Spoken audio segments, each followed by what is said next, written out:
തിരുപ്പതി തിരുമല വെങ്കടേശ്വര ക്ഷേത്രത്തിൽ പ്രസാദമായി നൽകിയിരുന്ന ലഡുവിലും മൃഗക്കൊഴുപ്പ് ഉപയോഗിച്ചിരുന്നതായി ആന്ധ്രാപ്രദേശ് മുഖ്യമന്ത്രി എൻ ചന്ദ്രബാബു നായിഡു.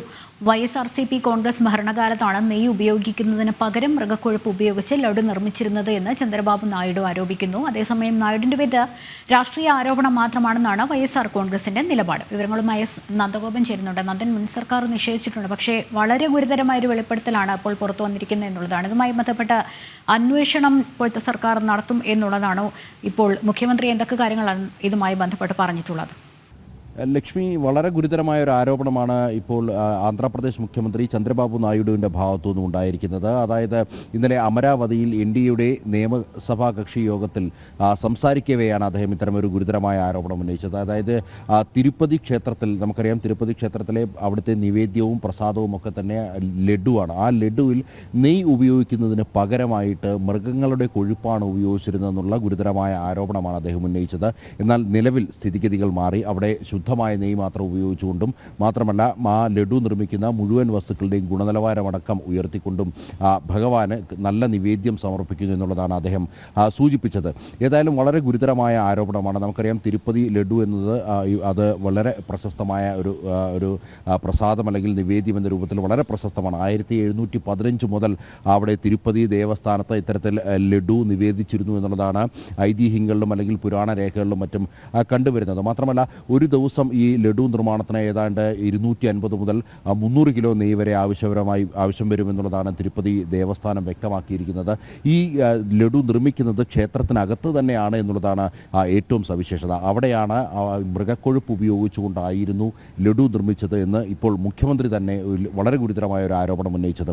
മറ്റൊരു വ്യക്തിയല്ല, ഒരു സംസ്ഥാനത്തിൻ്റെ മുഖ്യമന്ത്രിയാണ്. സ്വാഭാവികമായും അദ്ദേഹം ഇത്തരമൊരു ആരോപണം ഉന്നയിക്കുമ്പോൾ അതിന് പിന്നിലെ വസ്തുതകൾ കൂടി പഠിച്ചതിന് ശേഷമാകും അത്തരമൊരു ആരോപണം ഉന്നയിക്കുക. ഇതിനെ കേവലം രാഷ്ട്രീയ ആരോപണമായി മാത്രം കാണാൻ കഴിയില്ല. പ്രത്യേകിച്ച് ഈ വളരെ ഗുരുതരമായ ആരോപണം ഈ തിരുപ്പതി ലഡുവിനെ സംബന്ധിച്ചിടത്തോളം ലോക പ്രശസ്തമാണ് ഈ ലഡു. മാത്രമല്ല ഇതിന് പേറ്റൻറ്റ് കിട്ടിയതാണ്. 2007 ഇതിന് പേറ്റൻറ്റ് കിട്ടിയാണ്. നമ്മുടെ തപാൽ സ്റ്റാമ്പിലൊക്കെ തന്നെ ഈ തിരുപ്പതി ലഡു ഇടം പിടിച്ചതാണ്. അതായത് ഈ തിരുപ്പതി ലഡുവിൻ്റെ പ്രശസ്തി അത്രമാത്രം ഉണ്ട് എന്നുള്ളതാണ്. ഇതിലെല്ലാം ഉപരി അവിടെ ഈ തിരുപ്പതി വെങ്കടേശ്വര മൂർത്തിക്ക് നിവേദിക്കുന്നതും ഇതേ ലഡു തന്നെയാണ്. ക്ഷേത്രത്തിനകത്താണ് ഈ ലഡു നിർമ്മിക്കുന്നത്.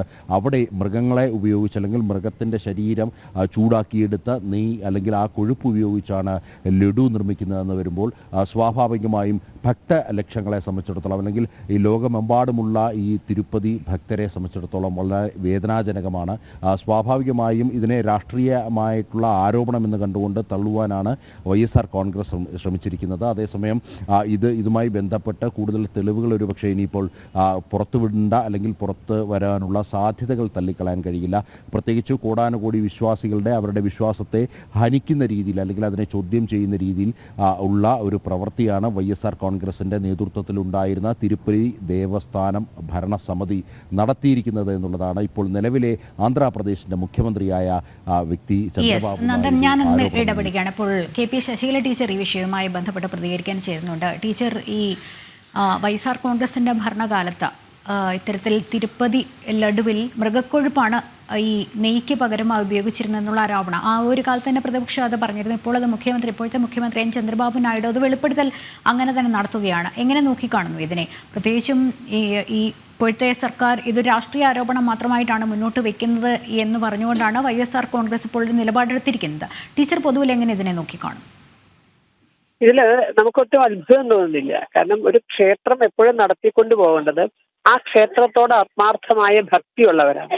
അതില്ലാത്തവരിൽ നിന്ന് ഇതൊക്കെ സംഭവിക്കാം. എങ്ങനെയൊക്കെ ഭക്തിയെ ഇല്ലാതാക്കാം, എങ്ങനെയൊക്കെ ഭക്തരെ ബുദ്ധിമുട്ടിക്കാം, എങ്ങനെയൊക്കെ ക്ഷേത്രത്തിന്റെ ചൈതന്യം നശിപ്പിക്കാം, ഇത്തരം കാര്യങ്ങളിൽ മാത്രമായിരിക്കും വിശ്വാസമില്ലാത്തവർ ക്ഷേത്രം ഭരിക്കുമ്പോൾ അവരുടെ ശ്രദ്ധയുണ്ടാവുക. ഇതിപ്പോ ആന്ധ്രാപ്രദേശിൽ മാത്രമല്ല, ഇത് കേരളത്തിലും സംഭവിക്കാം. വിശ്വാസമില്ലാത്തവർ നമുക്കറിയാം, പലപ്പോഴും ശബരിമലയിലെ നിവേദ്യങ്ങളുമായി ബന്ധപ്പെട്ടുണ്ടാകുന്ന വിവാദങ്ങൾ പലപ്പോഴും കോടതിക്ക് വരെ ഇടപെടേണ്ടി വന്നിട്ടുണ്ട്. ഭക്തർക്ക് കൊടുക്കാൻ പറ്റാത്ത വിധത്തിൽ അത്രയും മോശമായി കോടതി ഇടപെട്ടത് കൊണ്ട് മാത്രം നിവേദ്യ സാധനങ്ങൾ നശിപ്പിക്കേണ്ടിയൊക്കെ വന്നിട്ടുണ്ട്. അപ്പോ ഇത് തീർച്ചയായും വളരെ ഗൗരവമുള്ള, ഇതിപ്പോ ഒരു ഉത്തരവാദപ്പെട്ട സ്ഥാനത്തിരിക്കുന്ന ഒരാളാണ് പറഞ്ഞിരിക്കുന്നത്, വളരെ ഗൗരവമുള്ള ഒരു ആരോപണമാണ്. ഭക്തർ വളരെ ആഴത്തിൽ ചിന്തിച്ച് തീരുമാനമെടുക്കേണ്ടുന്ന ഒരു ആരോപണമാണ് ഇത് എന്നാണ് പറയുന്നത്. കേവലം സർക്കാർ തലത്തിലുള്ള അന്വേഷണം മാത്രമല്ല, ഭക്തർ ഒരു ആത്മപരിശോധന നടത്തേണ്ടത്, സ്വന്തം ആരാധനാലയങ്ങൾ എങ്ങനെ മോചിപ്പിച്ചെടുക്കണം എന്നത് വളരെ ഗൗരവമായി ചിന്തിക്കേണ്ട ഒരു അവസ്ഥയാണ് ഇതിൽ നിന്ന് നമുക്കൊക്കെ ബോധ്യമാവുന്നത്. തീർച്ചയായും വളരെയധികം നന്ദി ടീച്ചർ പ്രതികരിച്ചതിന്.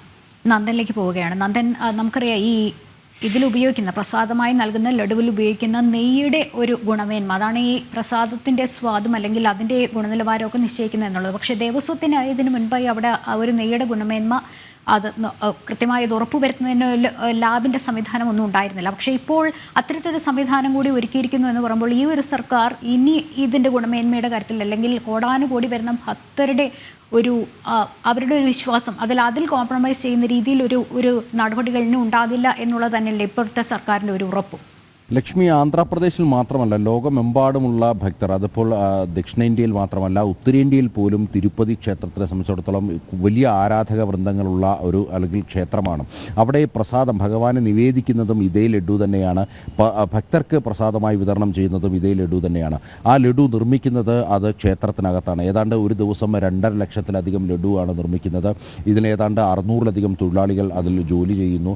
മാത്രമല്ല ഏതാണ്ട് 6-ലധികം ഇൻഗ്രീഡിയൻസ് ചേർത്തിട്ടാണ് ഈ ലഡു നിർമ്മിക്കുന്നത്. ഇതിൽ ഏറ്റവും പ്രധാനപ്പെട്ടത് നെയ്യ് തന്നെയാണ്. ഏതാണ്ട് 300 കിലോയിലധികം നെയ്യാണ് ഒരു ദിവസം വേണ്ടിവരിക എന്നുള്ളതാണ് പറയുന്നത്. ഏതായാലും ഇപ്പോൾ ഈ നെയ്യ് സംബന്ധിച്ചിട്ടുള്ള ആരോപണം അത് മൃഗക്കൊഴുപ്പാണ് എന്നുള്ള ആരോപണമാണ്.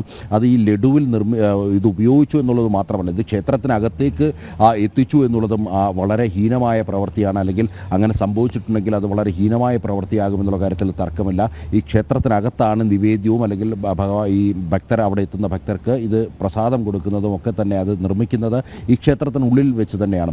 മാത്രമല്ല ഇത് പുറത്ത് വ്യാപകമായി ഇത് ഈ തിരുപ്പതി ലഡു എന്ന നിലയിൽ മറ്റ് ഇടങ്ങളിൽ ഇത് നിർമ്മിച്ച് വിതരണം ചെയ്യുന്നൊരു സാഹചര്യത്തിലാണ് ഇതുമായി ബന്ധപ്പെട്ട് geographical identification mark 1900 GI act 99 പ്രകാരം തിരുപ്പതി ദേവസ്ഥാനം ഇതിനെ പേറ്റന്റ് എടുക്കുകയും ഈ തിരുപ്പതി ലഡു മറ്റാർക്കും നിർമ്മിക്കാൻ കഴിയില്ല എന്നുള്ള ആ ഒരു ഉത്തരവിലേക്ക് അല്ലെങ്കിൽ അതിലേക്ക് എത്തിയിരുന്നതും. ഏതായാലും അതിൻ്റെ മറവിൽ, അതായത് മറ്റാർക്കും നല്ല ലഡു വിതരണം ചെയ്യാൻ കഴിയില്ല, എന്നാൽ ക്ഷേത്രത്തിൽ നിന്നും വിതരണം ചെയ്യുന്ന ലഡുവിൽ ഇത്തരത്തിൽ മൃഗക്കൊഴുപ്പ് ഉപയോഗിച്ചിരുന്നതുമായി ബന്ധപ്പെട്ട പ്രതികരണങ്ങൾക്ക് വേണ്ടി നമ്മൾ അതിഥികളെ വിളിക്കുന്നു. ഇപ്പോൾ ശ്രീ RV ബാബു പ്രതികരണത്തിനായി ചേരുന്നുണ്ട്. ശ്രീ RV ബാബു, തിരുമല വെങ്കടേശ്വരൻ്റെ പ്രസാദമായ ലഡു നമുക്കറിയാം, അത് ലോകം മുഴുവൻ പ്രശസ്തമാണ്. പക്ഷേ അതിൽ ഈ കഴിഞ്ഞ സർക്കാരിൻ്റെ കാലത്ത് മൃഗക്കൊഴുപ്പാണ് നെയ്യ്ക്ക് പകരമായി ഉപയോഗിച്ചിരുന്നത് എന്നുള്ളത് ആന്ധ്രാപ്രദേശ് മുഖ്യമന്ത്രി N. ചന്ദ്രബാബു നായിഡുവിൻ്റെ വെളിപ്പെടുത്തൽ. താങ്കൾ എങ്ങനെയാണ് പ്രതികരിക്കുന്നത് ഇതിനോട്? ഈ ഒരു സാഹചര്യം അങ്ങനെ ഉണ്ടായിട്ടുണ്ടെങ്കിൽ അതിനെ എങ്ങനെയാണ് നോക്കിക്കാണുന്നത്? അത് അങ്ങേയറ്റം ഞെട്ടിപ്പിക്കുന്നതാണ്, നമുക്ക് അങ്ങേയറ്റം ദുഃഖം ഉണ്ടാക്കുന്നതാണ്, പ്രതിഷേധാർഹമാണ് ആ സംഭവം.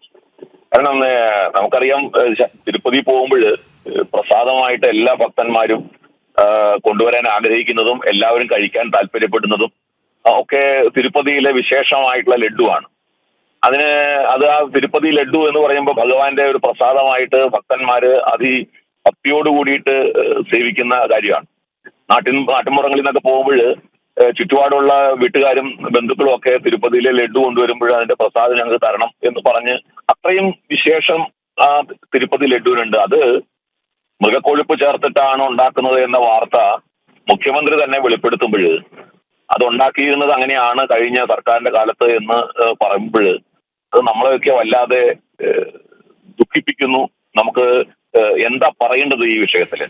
കാരണം ഇത് തിരുപ്പതിയിൽ മാത്രം നടക്കുന്ന ഒരു സംഭവമായിട്ട് ഞാൻ തോന്നുന്നില്ല. ഭക്തി, അതായത് ക്ഷേത്ര വിരുദ്ധരായിട്ടുള്ള, ഹിന്ദു വിരുദ്ധരായിട്ടുള്ള, അവിശ്വാസികളായിട്ടുള്ള ആളുകൾ ക്ഷേത്രഭരണവും നടത്തുമ്പോൾ ഇത് കേരളത്തിലും സംഭവിക്കുന്നു എന്നാണ് നമുക്ക് മനസ്സിലാവുന്നത്. ഞാൻ കുറച്ച് മാസങ്ങൾക്ക് മുൻപാണ് ജസ്റ്റിസ് KT ശങ്കരൻ സുപ്രീം കോടതിയുടെ നിർദ്ദേശാനുസരണം അദ്ദേഹം ഒരു റിപ്പോർട്ട് സമർപ്പിച്ചു. ക്ഷേത്രങ്ങളിലെ ഉപയോഗിക്കുന്ന വസ്തുക്കളെ സംബന്ധിച്ച്, അതിന്റെ പ്യൂരിറ്റിയെ സംബന്ധിച്ചുള്ള ഒരു റിപ്പോർട്ട് സമർപ്പിച്ചു. ആ റിപ്പോർട്ട് നമ്മളൊക്കെ ചർച്ച ചെയ്തതാണെന്നാണ് എന്റെ ഓർമ്മ. ആ റിപ്പോർട്ടിൽ വളരെ വ്യക്തമായിട്ട് പറഞ്ഞു, കേരളത്തിലെ ക്ഷേത്രങ്ങളിൽ ഉപയോഗിക്കുന്ന നെയ്യ്, എണ്ണ, കളഭം, ചന്ദനം ഇതേപോലുള്ള കാര്യങ്ങളൊക്കെ മായം കലർന്നതാണ്, ശുദ്ധമായിട്ടുള്ള കളങ്കപ്പെട്ട വസ്തുക്കളാണ് എന്ന് റിപ്പോർട്ട് കൊടുക്കുന്നുണ്ട്. എന്ന് വെച്ചാൽ ഇത് എവിടെ സംഭവിക്കുന്നു എന്ന് വെച്ചാൽ അവിശ്വാസികൾ ക്ഷേത്രം ഭരിക്കുമ്പോഴാണ്. ഇവിടെ കഴിഞ്ഞ സർക്കാർ ജഗ്മോഹന്റെ കാലം ഭരിക്കുന്ന സമയത്ത് ക്ഷേത്രങ്ങളോടും വിശ്വാസികളോടും അവിടെ തിരുപ്പതി ക്ഷേത്രം ക്രൈസ്തവ മതസമൂഹത്തിന് തീർന്നു കൊടുത്ത പോലെയായിരുന്നു. ക്രിസ്ത്യൻ മിഷണറിമാര് ഭക്തന്മാരെ സ്വാധീനിക്കുന്ന തരത്തിലുള്ള ലഘുലേഖകൾ വിതരണം ചെയ്യുക, ക്രിസ്തുമത പ്രചരണം നടന്നിരുന്നു ഈ തിരുപ്പതിയിലെ 7 മലകളിൽ. ഇതെല്ലാം കഴിഞ്ഞ കാലത്ത് നടന്ന കാര്യങ്ങളാണ്. അപ്പൊ ആ ക്ഷേത്രത്തെ തകർക്കാൻ ആസൂത്രിതമായ ശ്രമം നടന്നോ എന്ന് സംശയിക്കേണ്ടിയിരിക്കുന്നു. ഇത് അങ്ങേയറ്റം ഞെട്ടിപ്പിക്കുന്നതാണ്, പ്രതിഷേധാർഹമാണ്. വളരെ വലിയ തോതിൽ ഹിന്ദു സമൂഹം ജാഗ്രത പുലർത്തേണ്ടതുണ്ട് ഈ വിഷയത്തിൽ എന്നുള്ളതാണ്.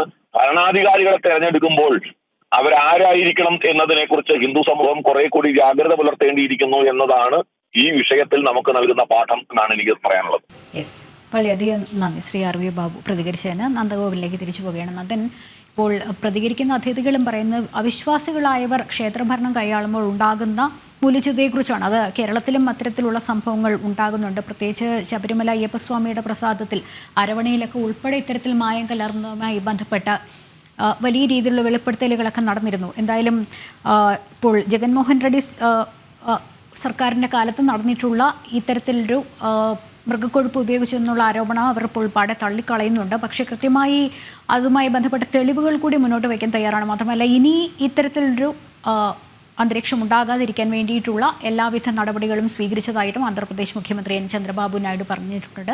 തിരുമല തിരുപ്പതി ദേവസ്വം അതുമായി ബന്ധപ്പെട്ട് പ്രത്യേകിച്ച് ലബോറട്ടറികൾ വരെ സജ്ജീകരിച്ചിട്ടുള്ള ഇതിനുവേണ്ടി ലഡു തയ്യാറാക്കുന്നതിന് വേണ്ടി ഉപയോഗിക്കുന്ന നെയ്യുടെ പരിശുദ്ധി ഉൾപ്പെടെ ഉറപ്പുവരുത്തും എന്നുള്ളൊരു ഉറപ്പ് കൂടി നൽകിയിട്ടുണ്ട്. വിവരങ്ങളാണ് നന്ദഗോപൻ നൽകിക്കൊണ്ടിരുന്നത്. ഒപ്പം തന്നെ പ്രതികരിച്ച അതിഥികൾക്ക് നന്ദി.